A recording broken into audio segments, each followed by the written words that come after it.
Hello, we're here, we're coming. You guys out there yet? This morning, early?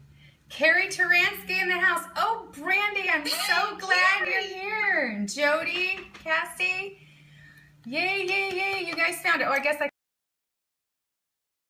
here. Okay, hello guys. Go ahead and get the shares going out so we can fill up the room for her. I gotta move her screen over. Hi, Rebecca. Are you guys ready for this? Let's fill up the room. Yay, thank you, Jody, for getting it. And Audra, you were such a help to me this morning and last night. And I forgive you for teasing me about the kitten biting my ear right in the middle of the scope. Teasing me. Hello, Savannah. Yay, you got to come too. Are you guys ready? Are you ready? Okay, I see a bunch of new names and faces coming in, which means you guys are doing your job, sharing out. Let's fill up the room for Mesu. And we do have a giveaway. I have a book of hers, but it's not the one we're giving away. Her book that's, woo, don't fall up there. Hello, yes. How are you guys? Let me tell you who I am for those of you who are new in the room as you guys help me get the word out so they can all see Mesu. Mesu Andrews is a biblical fiction author who is going to tell us not only her story of how she got published, but also some secret hints, ins and outs. You are new. Hello, Cassie Joe. I'm assuming that's your name. Okay, so let me tell you who I am. I am Kara Grandel, and I'm a novelist. I write historical fiction romance, and I prefer the time period between about 1840 and 1885. So Pacific Northwest, and I'm not published yet. Did you hear me say that? I'm a novelist that's not published yet. I have an agent, and oh, congratulations, Stan. You're moving up to Oregon. Let's do this. I have an agent, Karen Ball, with the Steve Lobby Agency, but I am in the pursuit of a traditional publishing house, which is quite an endeavor, and I'm working with an editor. And I hit send. For those of you guys who are following me, I hit send on my latest round of edits, and we're gonna wait to hear back what's next with that. But so on Periscope on Tuesday mornings, I do Oregon time, 9 a.m. Pacific Standard Time. I do a writer's encouragement show, but really it's for any creative. If you're a blogger or if you're pursuing any kind of arts, Stan, you're the woodworker, right? We got that for you. Yay. So yes, it's exciting. I might have to get on later and have a little mini party about that because you guys know how long that journey's been coming. So we have seamstresses and painters. Yes, a round of applause there. We'll take hearts, right? We'll take hearts.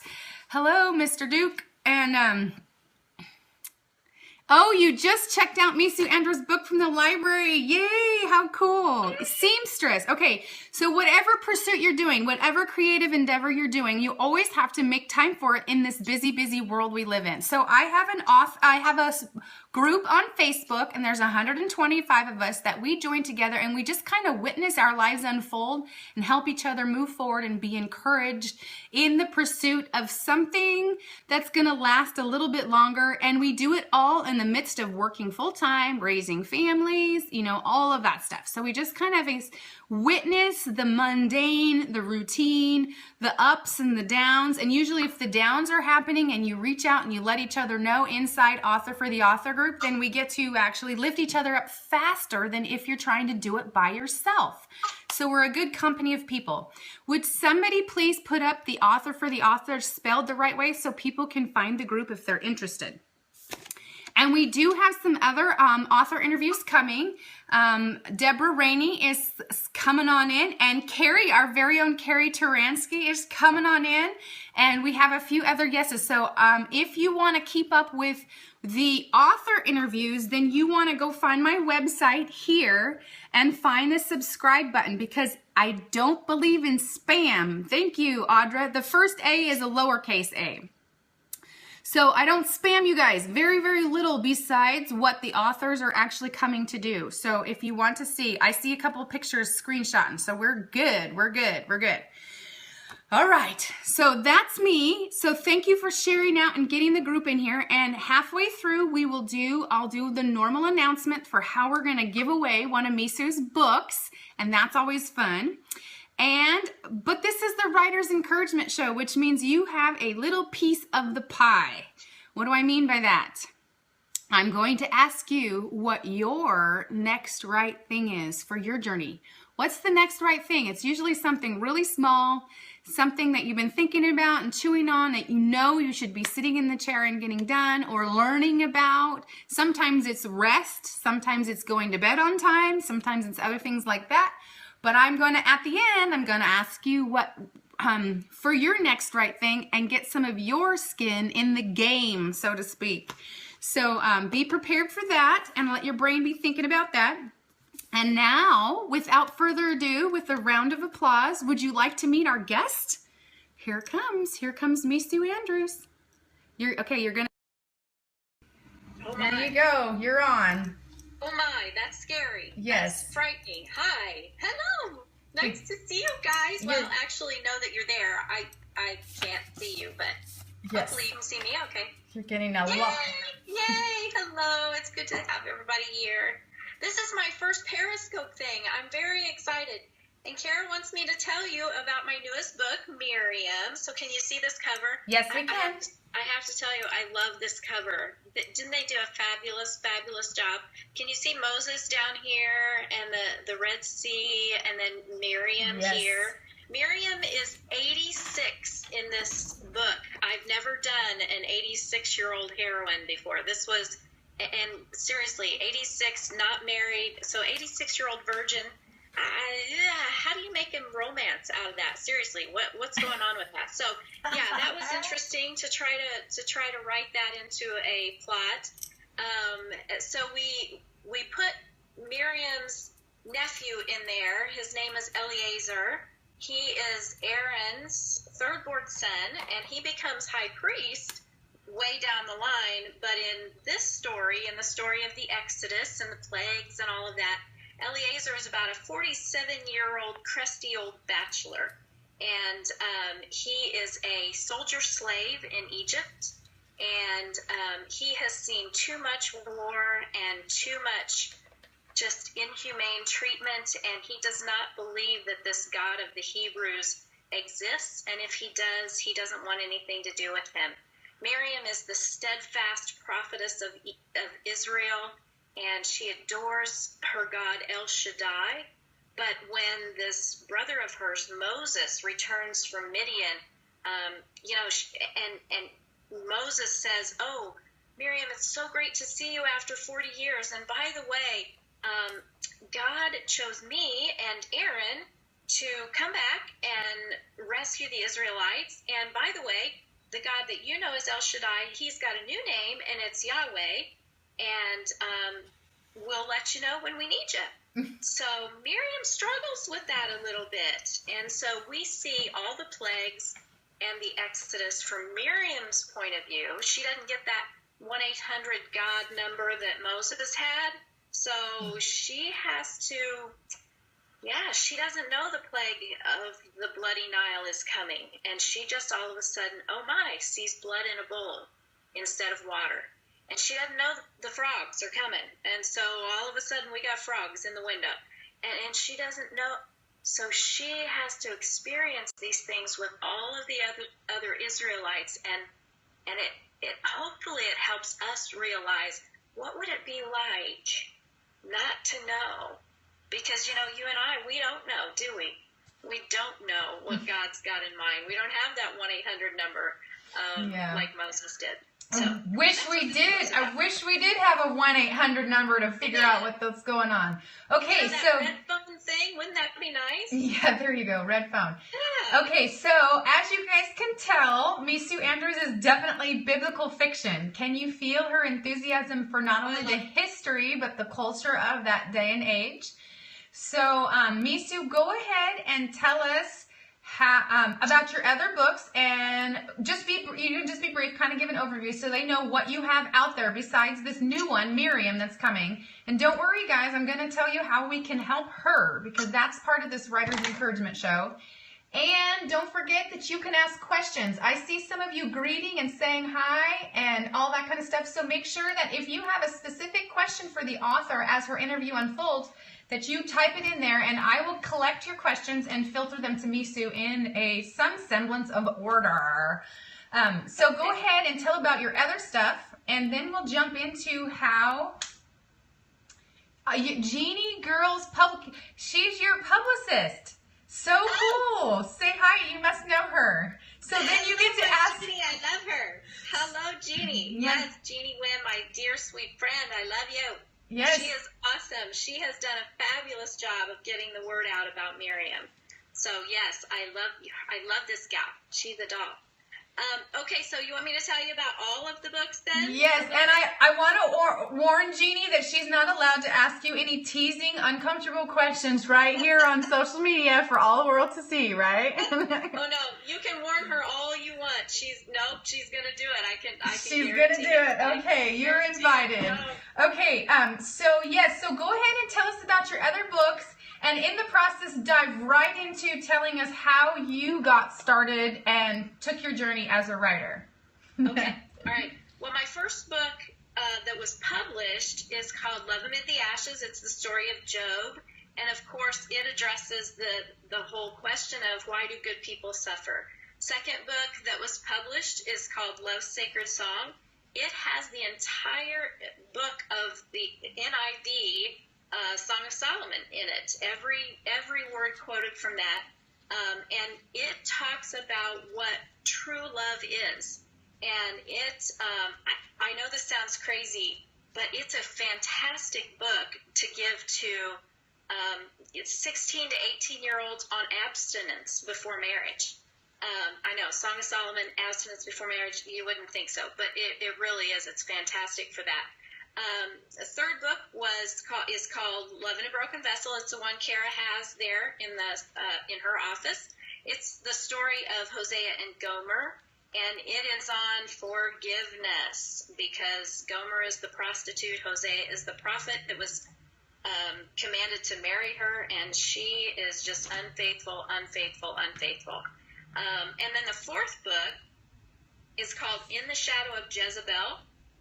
And that one is about Jezebel's daughter, Queen Athaliah, and she was the one in the Old Testament, 2 Kings 11, where she killed all of the babies that were the seeds of David, and she tried to kill David's ancestors, and there was one princess who saved one baby and hid him in the temple for 6 years. Are you following me on that? Does that ring a bell? They don't usually tell that story in Sunday school. So, yeah, unless you're a Bible studier, you may not know that story.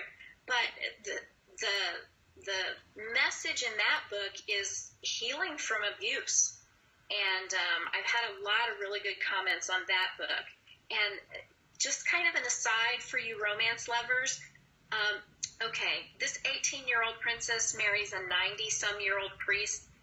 Yeah, that was a tough one to write the romance thread on, too. And I've had some folks tell me that was the most romantic book I've written. So there you go. Okay, number 5 was The Pharaoh's Daughter.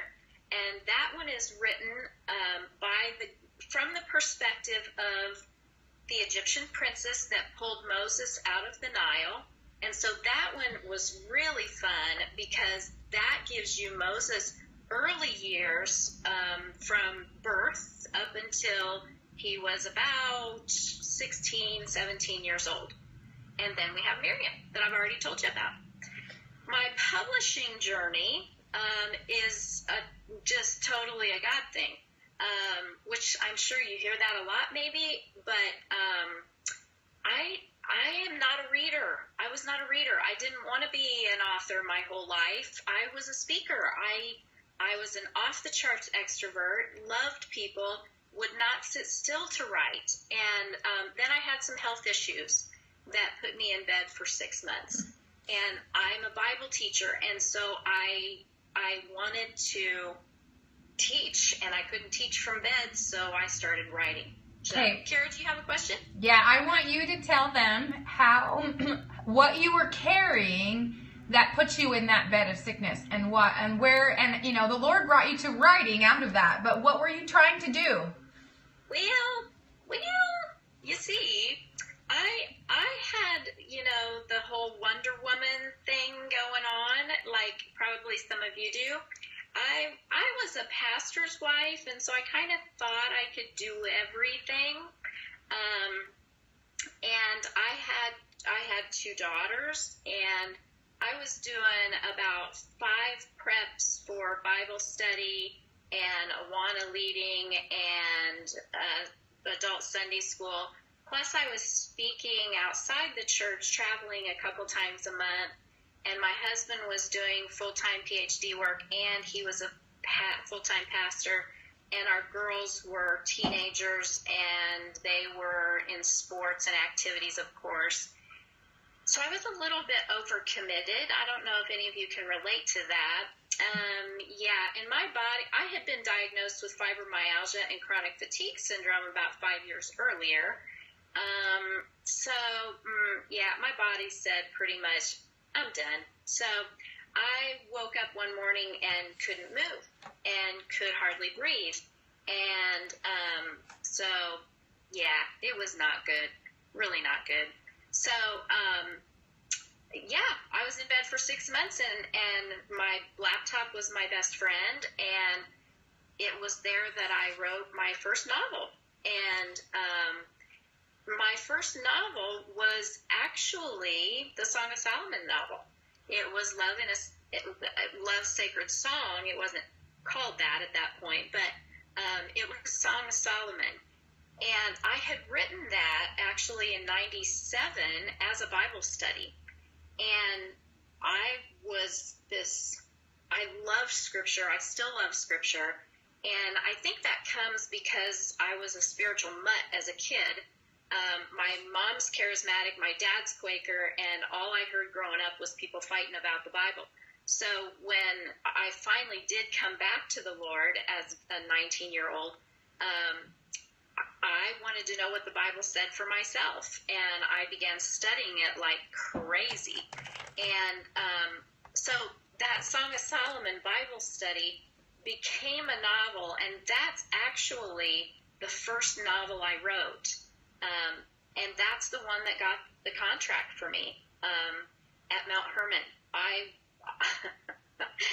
didn't want to write a novel. I really wanted to write a Bible study because I was a serious Bible student. And I thought Bible study was the way to go, right? If you're going to teach the Bible, you got to teach it in a study. And I had an agent, and we tried for 3 years to get that thing published, and we tried devotionals, and I was just sure that I had to write something nonfiction to teach people. And then I had this best friend, and she said, why don't you write it as a story? And I said, because I'm a serious Bible student, that's why.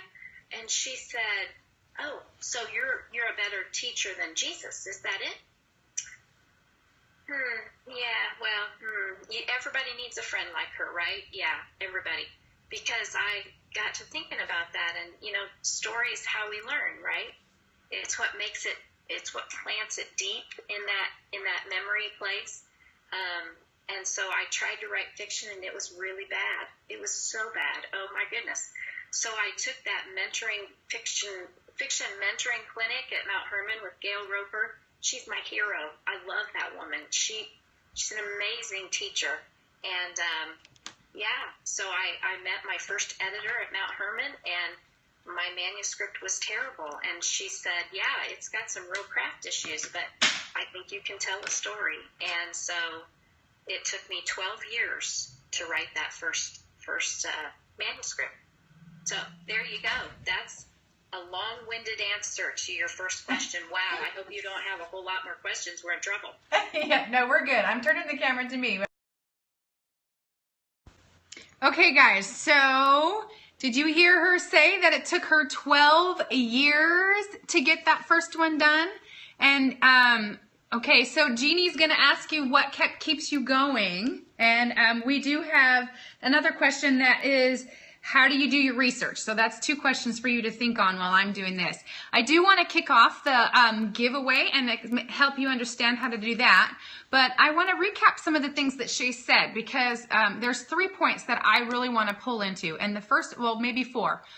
Overload. You can't do it all, folks. We got to be in balance. And balance is a tricky thing when you're trying to take something on top of keeping healthy relationships and a healthy lifestyle with all of the goodness in your life. So balance, balance, balance. Yes, I see all those hearts. That's a tricky thing. And she learned the hard way. Now the Lord uses it. He uses it. If you get yourself overdone and overdrawn and unhealthy, he will figure out how to get your attention. Even if, I saw you in there, Brandon, even if he has to conk you a little harder on the head than he does other people, right? But, so balance. So she said that.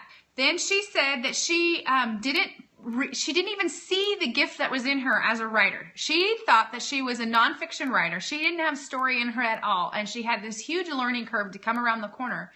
But in order to see it in herself, she had a friend.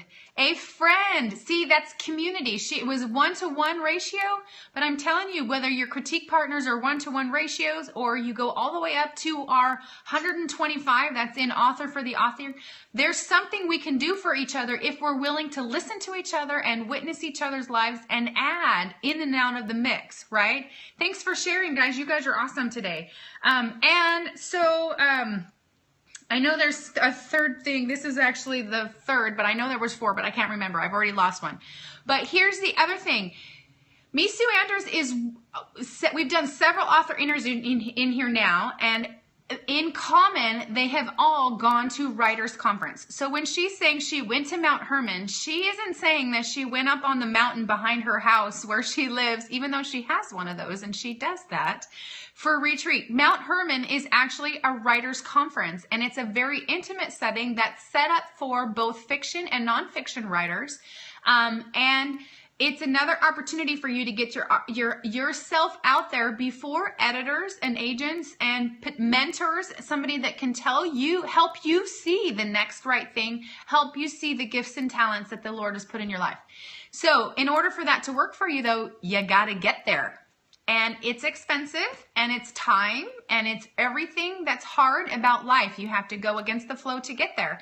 But whether you go to Mount Hermon or another one, it might be something you need to consider, because there's so much relational connections that are in your favor for this publication journey. And if you're a blogger or an artist, then look for ones and the same thing for you. They have them for everything. And to get amongst like-minded people who are trying to do sort of the same thing in their own unique way is very, very powerful. The resources and the connection and the community will take you so much further than what you can do all by your little peanut self. So, I want to turn it back around to her and have her go ahead and answer how she keeps going. And, because she still deals with the sickness, and I'm okay if she talks about it, because I know several of you in here deal with your body. Your body's constantly talking to you. So we'll talk about that for a second. And then I'm going to prompt you with a couple questions when I'm turned around, Mesu, just so. Okay, there you go. So how do you keep going, Mesu?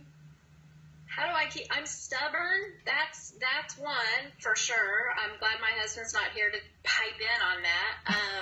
So yeah, I'm stubborn. I really I know what happens if I don't keep going. And that's just not an option. That really is just not an option. And I want to be a blessing. I want my life to matter. Don't you? I mean, isn't that what we're here for? I tried, that 6 months in bed, it changed me. And the Song of Solomon changed me. That was an intimate time. Love's Sacred Song, it ended up being the second book that was published, even though it was the first book I wrote, and there's a story behind that too. But the things I learned from the Song of Solomon in those 12 years, and specifically in the 6 months that I was in bed, Jesus is more to me than the God way up there in heaven. He's my bridegroom. He is my intimate friend. He's who was there with me for that 6 months when everybody else had to go on with their lives. And I was a raging extrovert before that. Now I'm a raging introvert. And it's a good thing, because I can't be out and with people all the time anymore, because I still, like you said, deal with the physical things that keep me inside a lot. And it's perfect because I'm a writer and I need to be inside a lot. You know, the button chair time, the BIC time, is pretty extensive when you write for a living. So I'm thankful for those changes that happen. But I write for an audience of one, and that's what keeps me going, because I know I'm doing what I am called to do. And honestly, I can't not write. I can't not write. So he keeps me going. That's the simple answer. And what was the other question? Okay, they want to ask about the research, but I'm going to actually hold that question back for just a second. I'm going to make the announcement from this side because I forgot to tell you guys how to do the giveaway. So don't go over there now, but so they're still looking at your face, just so you know, Mesu. So don't do anything scary over there, right? Okay.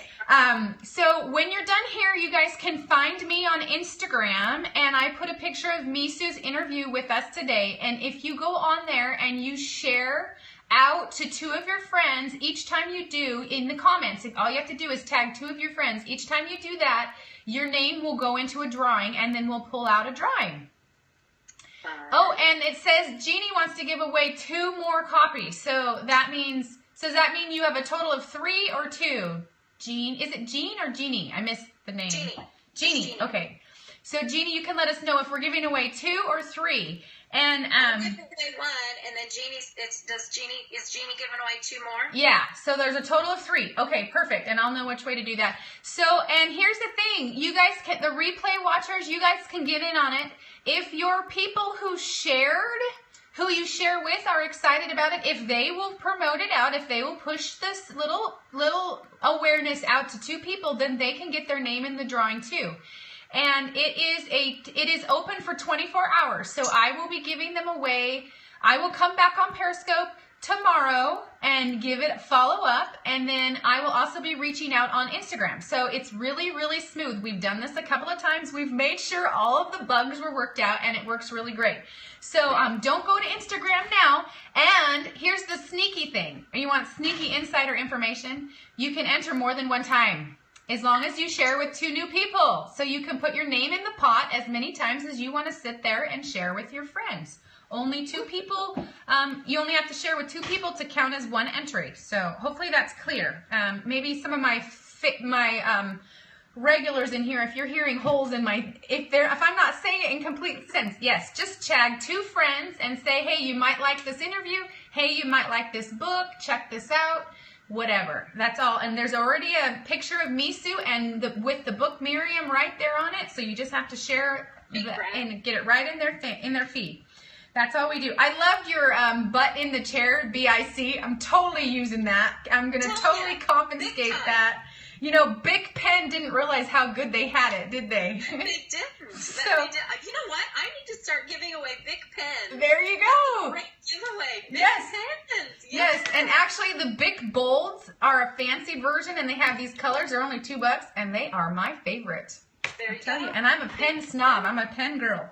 Okay, that was side information. Rabbit Trail. Okay, let me get us back on here.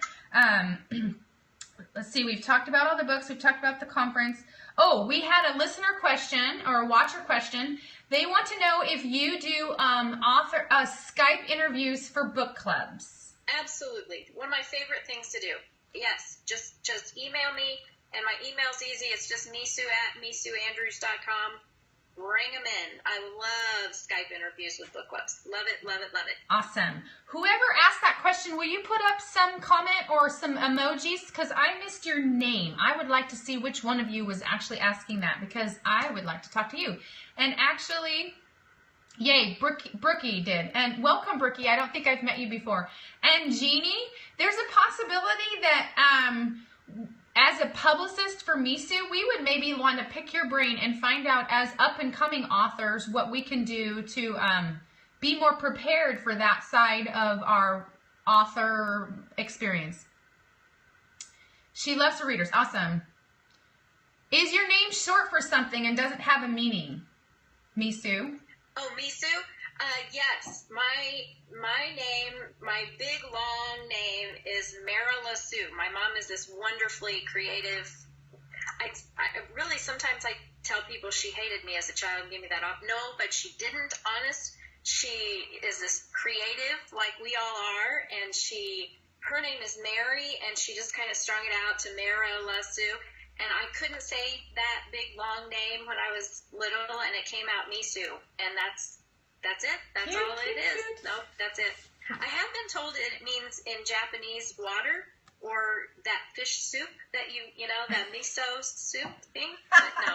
I'll take water. Take water over the soup. No, I'm out miso, and that's it. That's all it is. Nope, that's it. I have been told it means in Japanese water, or that fish soup that that miso soup thing. But no. I'll take water. Take water over the soup. No, I'm good with water, thank you. But no meaning. Just a little kid that couldn't say the big long name. Okay, now one of the things that I found interesting when I was talking with Mesu behind the scenes is that she's worked with 2 different publishing houses. Would you guys like to know what her take on was working with 2 different sets of editors? Not everybody has this experience. Sometimes they're in with the same publishing house and they stay there. And she's not going to talk about the publishing houses, and she's not going to tell you which ones to work with and which ones not. But would you like to hear how the actual team behind the books were different? Yes, I'm getting a bunch of hearts. So go ahead, Mesu.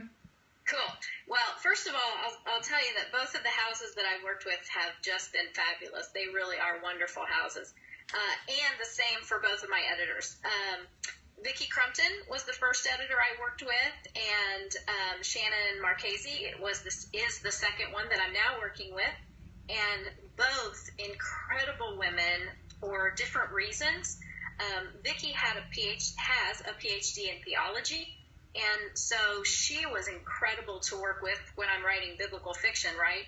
So she was wonderful in that she would look at the overall scope of theology in what I was writing and how I was writing it, how it related to Scripture as a whole in this story that I'm writing. So the first 4 books I wrote with Rebel, and so I wrote with her.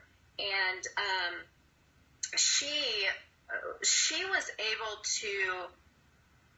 to steer me away from little landmines. So in Job book, for instance, I wanted to open up the Job book with the throne room scene, and because that's how Job starts out, right? You know who Job is in chapter 1, and then later on in chapter 1 and in chapter 2, we see Satan coming before the Lord. The angels are coming before the Lord, and Satan's among them. And Vicki's like, you can't start a prologue with that, because right away you're going to get into theological thinking in your reader, and some people are going to agree with how you wrote it, some people are not going to agree, and those who don't agree, they're going to put the book down before you ever get to start telling your story. I would have never thought of that, right? But because she knows the reader's market, she knows better. And I was a brand new writer. I would have never thought of that. So she also, and then there were a couple of other things in the book that she warned me against. And because I was a new writer, I did not listen to my editor, and I pushed a little harder, and I said, no, I really want it that way. And she said, it's your book. Okay, we'll stick with it the way you want it to be. And do you know that it was those things that I got really, really hammered on from the reviews on Love Amid the Ashes? So, second book, I listened to my editor on every single thing she said, because she knows the readers far better than I do. So that was a really good lesson for me. Now, with my second editor, Shannon, she knows the craft side of writing so beautifully. Oh my goodness. And she sees the manuscript, she sees it in chunks and sections, and a third of your book is this, and a third of your book is this, and well, now this section of the book, this doesn't have any, actually with the Pharaoh's Daughter, we cut over a fifth of the book at the very end, because it had nothing to do with Pharaoh's Daughter. it was the last part of Moses' life. It was the part of Moses from 18 to 40 that was biblical. It was the part, before, it was leading up to where he kills the Egyptian in Scripture, but it had nothing to do with Pharaoh's daughter, specifically his Egyptian mom. But I needed it in there because it was in Scripture, and she said, no, you don't need it in there because it has nothing to do with the person that you're writing the book about. Oh, so we had to get rid of 20,000 words. Oh, it hurt my heart. It really did. I love those words. They were just precious. They were just so precious. Oh, so, I love my editors for different reasons. They are so good at their job. I love them both for that reason. So, it's you learn to listen to your editors because they know what they're talking about.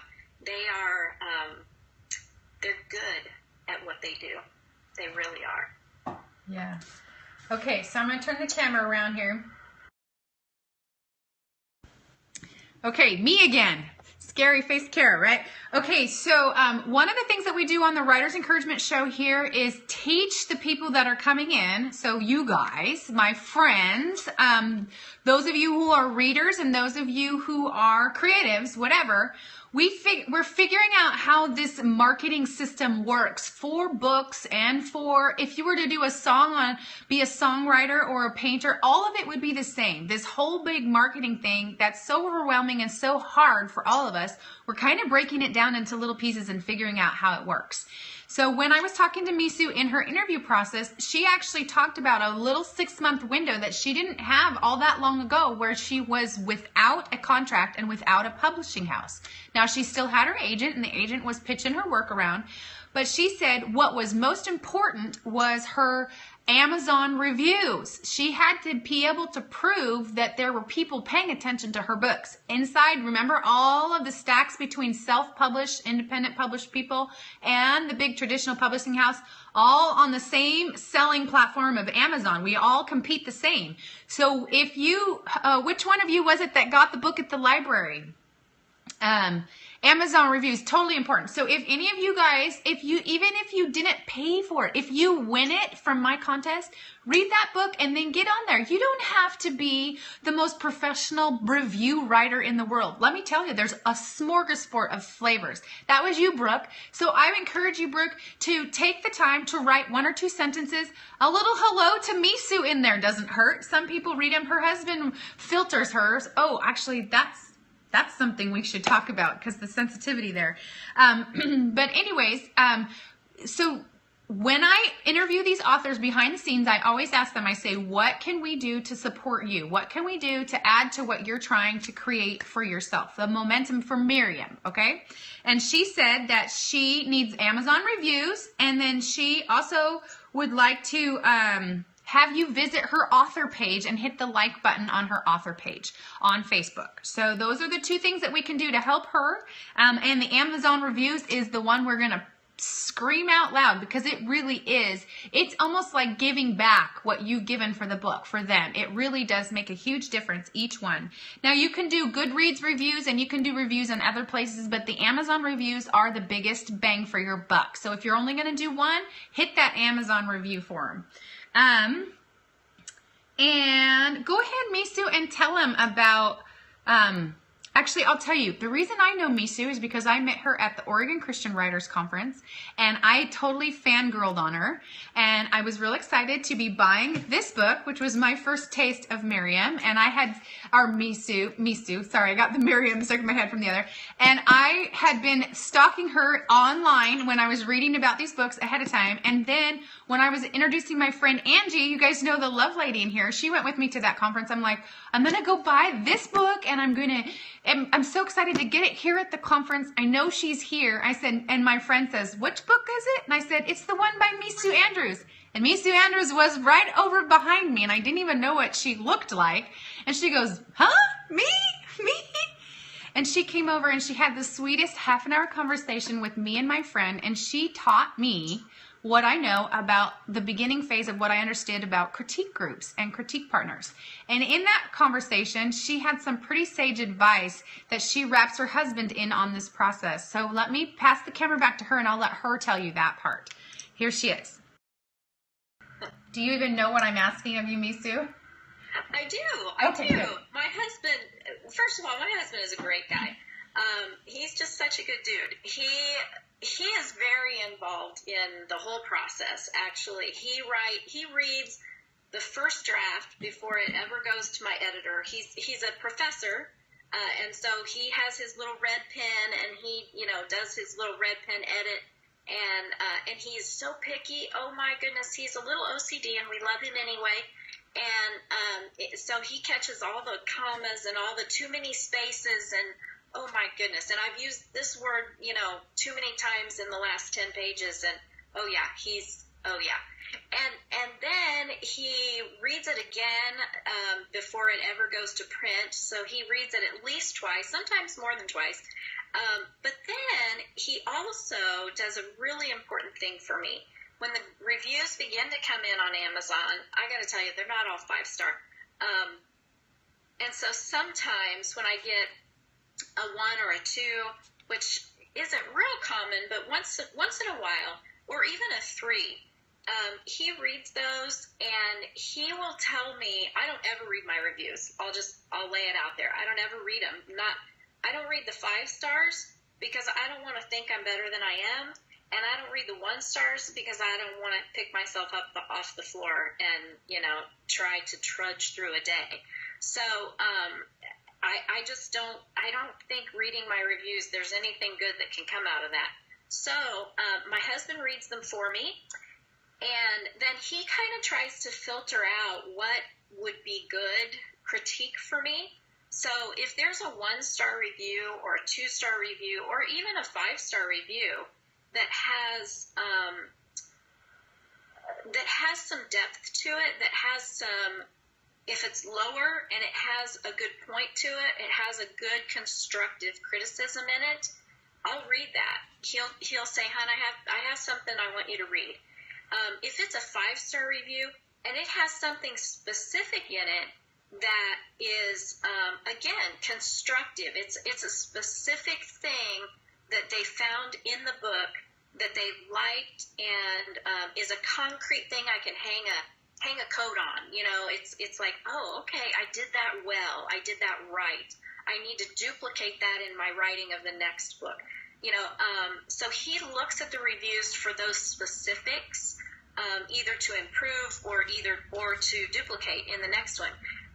So he's fantastic. He really is a partner in this ministry, and that's what my writing is. It's a ministry, and yeah, we've been partners in ministry for almost 32 years. So we're getting better at it. Okay, I'm turning it around to me. Which is, oh gosh, sorry guys, I popped out of my camera. So sorry. Don't get seasick on me. Don't get seasick on me. Are you there? Okay. I might need to get a new one of those little tripod things. It's done that a couple times to me lately. Okay. And remember, the whole point of Author for the Author is that we don't compare. You remember this awesome husband thing that she just said isn't for everybody. In fact, Connie Lynn Cossett's husband hasn't read her books. He told her he would watch the movie when it came out on movie, which I love that. I think that's so entertaining. I just want to give hearts for the husbands, the writer husbands who let their wives BIC, but in chair as often as we have to get these dreams done. Okay, so you still can filter up questions if you would like. We have enough time for a couple more. But this is where the group, they're looking at me, just so you know. You're okay. Did you have a question, Mesu? I do. We forgot to answer the research. Okay. Let me do this real quick. Everyone is different. Some others, yes, and some use them to help. That's right. Okay, so, but while she's answering the next right thing, while she's telling us about her research, I want you to hear her research. I think it's important if you are writing in any kind of genre where the audience is educated. If you're writing historical, where it's like a war, World War I, World War II, if you're writing Regency England or Edwardian or back at King Arthur or whatever, if you're in fantasy and sci-fi, man, the sky is the limit. As long as you know your genre boundaries, you're free to create. But you have to be able to deal with your educated audience. They have to be able to trust that you know what you're talking about. And I don't think there's anybody harder to please than biblical educated readers. You know, if you're going to get them to read the fiction, you better have your chops ready. So what she's going to say about research is actually probably the standard, the highest standard for all of our genres that we're doing. And actually it would come into play for nonfiction too. Yes, we do totally know about that. You're going to want to hang out, Cassie, and come find us on Author for the Author. Will somebody write the Author for the Author? We got lots of information for you, Cassie. So I'm going to turn it around, but while she's talking about the research, this is where you put some skin in the game. We're hold each other just a tad accountable. Not so accountable that we're smothered under the burden of responsibility, but enough so that we can hear our own self say, this is important. I'm naming my time. I'm choosing to move forward in this because none of this book stuff happens. If she took 12 years to write her first book, do you think that she did one little line upon line, one precept upon precept? She figured out one little tiny thing at a time and moved forward until eventually she got to the end of writing that first story. And that's what we all have. So go ahead and name your next right thing, the thing that's going to butt in the chair for you. BIC, I told you I'm going to use that. And I'm going to let Mesu tell you about her research while you guys are filtering that up. And then Mesu, I'll read some of them to you after you talk. Okay, cool. Research for me is the best part. I love research. I started out as a nonfiction girl just probably because I love research. And so actually the starting to write is the discipline. I could stay all week in the library and just have people, bring me food. I could get a catheter and just sit there. I'd be fine. But I love digging into the word. I love going for the Hebrew original language. I don't speak Hebrew. I don't read Hebrew, but I like to dig in and find what the original Hebrew says. So archaeological information is fascinating to me. I'm such a dweeb, seriously. So I love maps. We went to Israel in 2000, and so I have lots of pictures. I wish I had a photographic memory, but I do still remember the sights, the sounds, the smells, how Jerusalem, the streets of Jerusalem, how they felt under my feet. I remember the old city. I remember what the Wailing Wall felt like, looked like, smelled like. I mean, that was the west wall of the temple. So, I mean, those kinds of things are still in me. They're a part of me. I've never been to Egypt. So for Pharaoh's Daughter and Miriam, I did a lot of research. I watched a lot of videos on YouTube. I found the Nile crocodiles on YouTube, and I looked at some of those guys. They were pretty scary. I made sure I knew what the northern part of Egypt, the Delta region, looked like. It doesn't look like the rest of Egypt. There are no pyramids in the northern part of Egypt, so you won't find pyramids in my book, either book. And I got to tell you, the guys that were doing my covers, they were very disappointed that they couldn't put pyramids on my covers because they were about Egypt. I mean, come on, the book's about Egypt. Surely we can put pyramids on there. Nope, sorry, you can't do it. So, the research really it really has to be specific to the area that you're writing about. And it was funny, I just did an interview yesterday, and the example that I like to use, because my husband works at Multnomah University, I get to use their academic library. And the research librarian there has just been amazing. And I can call her, and for the book that Kara was holding up, I needed information on the Assyrian army. And one of the generals in the Assyrian army, I was kind of making him out to be, a okay, a little metrosexual. He was going to just really care about his appearance and his hair. And so I needed to know hair care products in Assyria in 750 BC. I thought that was a legitimate question. So I contacted the research librarian and asked her to find out for me hair care products in 750 BC Assyria. And, within about 3 days, she had a stack of books, a foot high.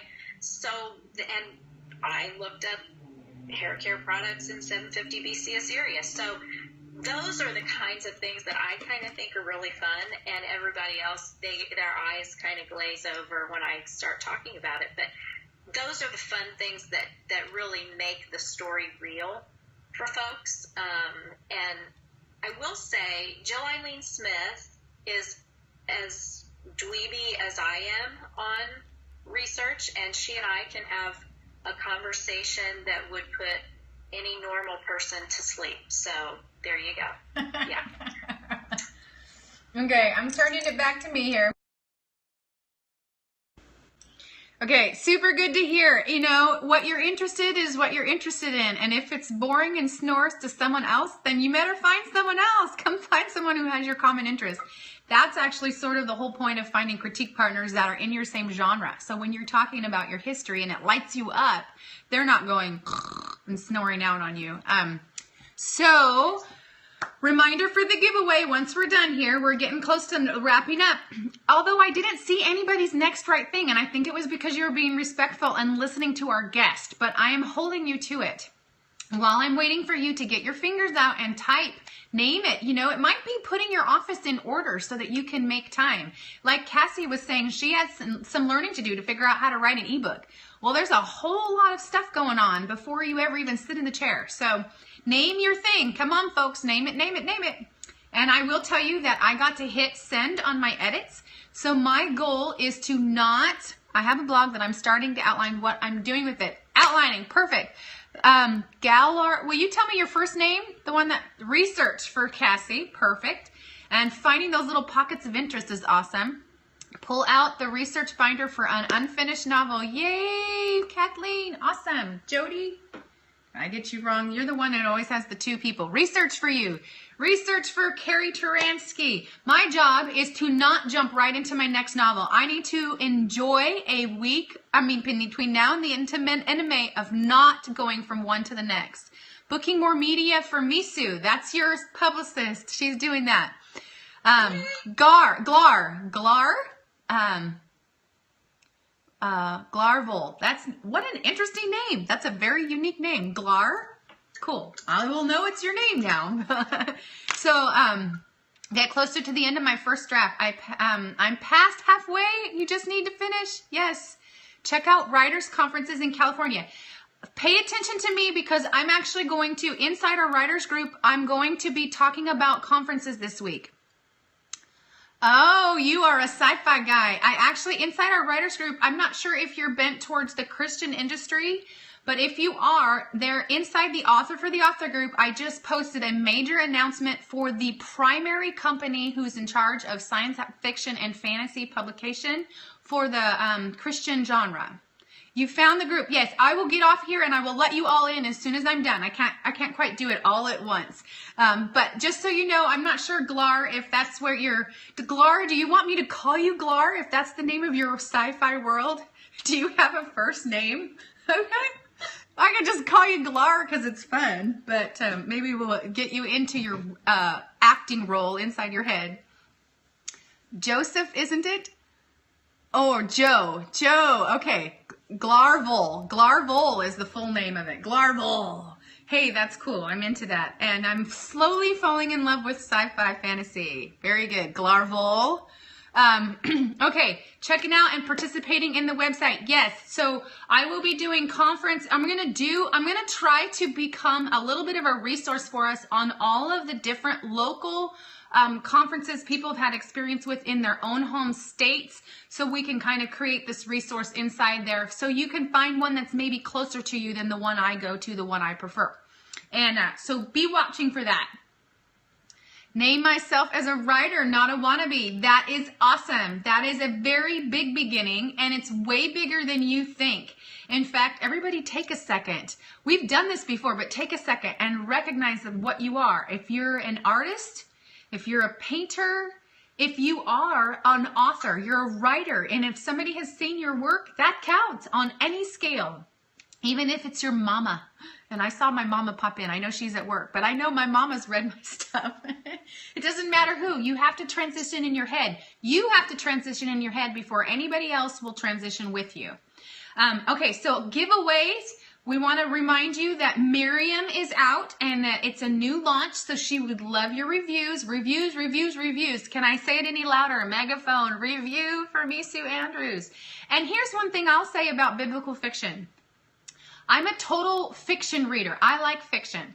But when you pick up a biblical fiction, it actually counts as a devotional. So it almost counts as a nonfiction. So I am giving you permission to read a biblical fiction as a enhancement to your devotion life, because it will make the Bible come alive and you'll get the culture and the time, and it will make you pay attention to your word way, way more. So permission granted to read a fiction book in the name of your quality devotion life, study life. How we always feel like we have to be serious on the inside. So those biblical fiction, man, they really count. They really, really do, because they really have to really hold tight to the word of God and stay inside that boundary. So, and if you are interested, Mesu has a campaign coming around. It's way out there. It's not until January of 2017, but she will have a new campaign to be where she'll need a launch team, a few more members of her launch team. But I'm going to leave that on you. You're going to have to go find her on her author page and reach out and connect, and she'll put you where she wants you for that. So if you're one of those readers who's just going to gobble up her book, the way a launch team works is her publishing company will give you a free copy for the book in trade for you doing some legwork. You would write a review, request the book at your library, get the word out on your own social media, talk to your friends, share the copy, yada, yada, yada. Make a little ripple for her. That's what you would do. So that's in the future. So I think we're done today. I saw those next right things. I think I'm visually checking off the list. So I'm going to turn it around so you guys can say your goodbyes to Mesu. So go ahead and be thanking her and appreciating her. And we will give her a flood of applause. And the way we do that on Periscope is with the hearts, because that's all we can do. And I'm turning it around. And I will read your comments to her so she can know what you're saying. So Audra says, thank you. And the hearts are flooding in all different rainbow pretty colors. Thanks, Mesu. That's Carrie Taransky. You would know her very well. I love you, Carrie. Julie says, thanks for the interview. We still have people coming in. If you're just coming in, you'll have to catch the replay. It's a whole sweet interview. The camera's on you, Mesu, just so you know. Oh, is it? Okay. Yes. Okay. Claire Vole, Mr. Joe. It was very informative and a help with